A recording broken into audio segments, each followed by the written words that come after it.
Today we're working on our Carolina Skiff. This is a 198 DLV V-Series. One of the problems you'll find with your Carolina Skiffs is they're limited in the amount of locking storage. So we've actually added these two hatches on the front of ours, both of which are locking.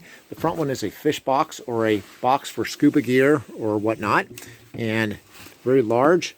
And it's also drained and can drain out the side of the hull. This could be full of ice and fish. And the front one is actually for the anchor and anchor rope.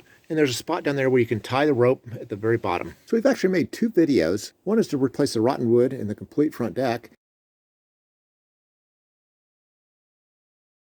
And the other is how to put these two hatches in here, this being a fish box and this being an anchor box. While the two videos are closely related, you can do one without the other. In this video, I'm going to show you how to build these two hatches in the front of your Carolina Skiff. First, we're going to take our tape measure and run it from a common point on both sides, and we're going to establish where the exact center is on the deck here. We're also going to do the same thing on the very nose to cut a center point up there too. Penciled out the two hatches that I'm going to cut in the top of this thing. I found a round object to be able to trace a nice curved corner on my hatches.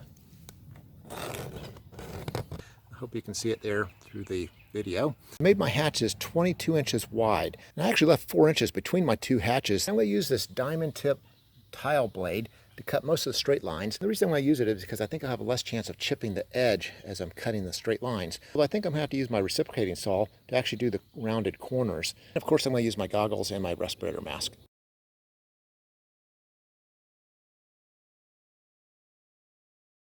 We're going to go ahead and use our multi-tool, and we're going to go and cut down through our straight line all the way through the bottom layer of fiberglass, and that way we can get our reciprocating saw into the groove and make that rounded corner.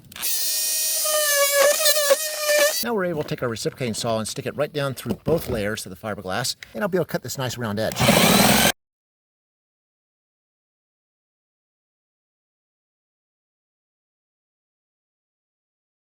Okay, let's do the same thing for the front hatch. I'm planning to use the gel coat side of the piece I cut out as my cover for my hatch so it'll all match. Now that we have our holes cut, we're going to go ahead and take this front deck off. To get the front deck off, you'll need to take off these cleats and several bolts that are around the perimeter of the thing, both of which the nuts are on the back side of the deck. We're going to use our multi-tool. It's got some type of foam type of caulk or whatever. It looks like this will just slice right through it. Once you've gotten under the edge of it, you can actually just keep pulling up. And if you work your way down, you'll just keep pulling this thing right out of here.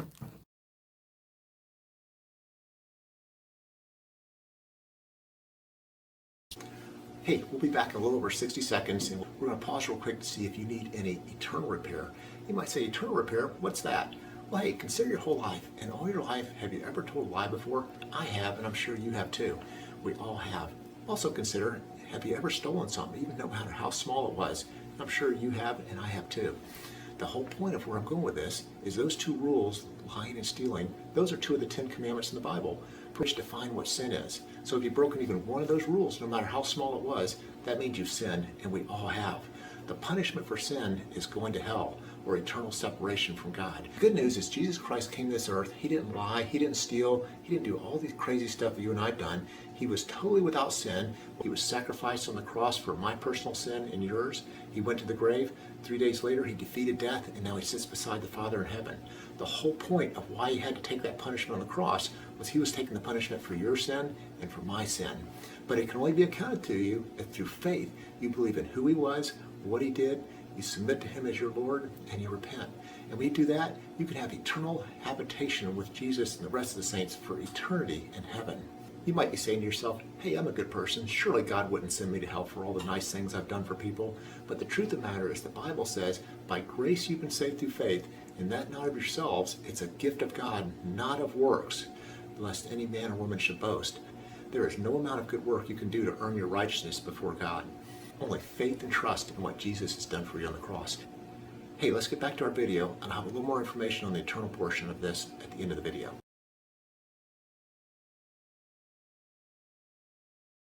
We're starting to get a nice smooth rounded edge on this. We're going to do a little more finish sanding and get it down where it's really nice and perfect. We've gotten the front deck set back in place right now.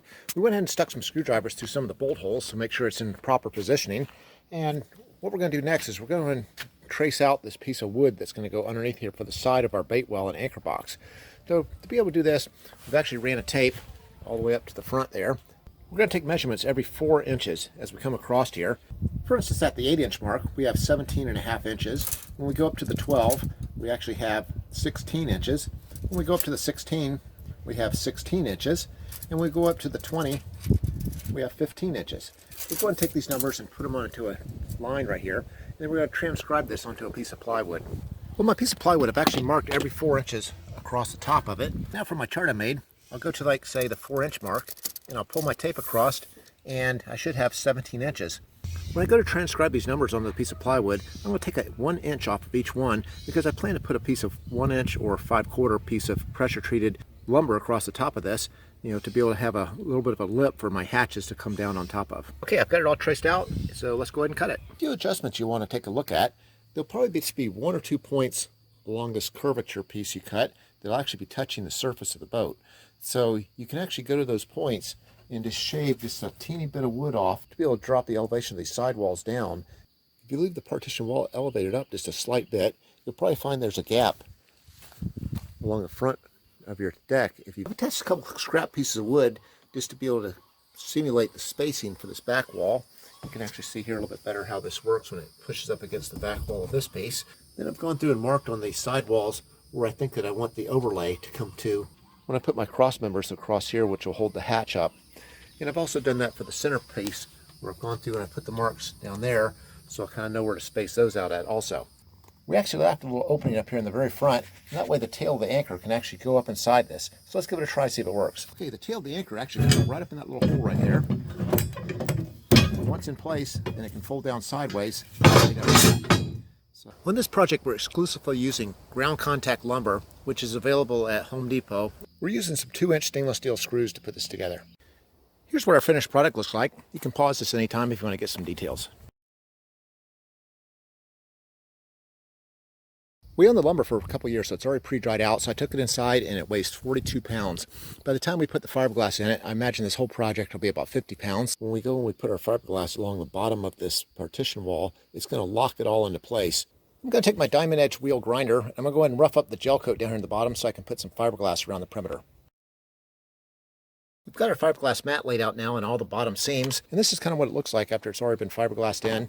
You can see this thing is all glued down to the surface of the boat now.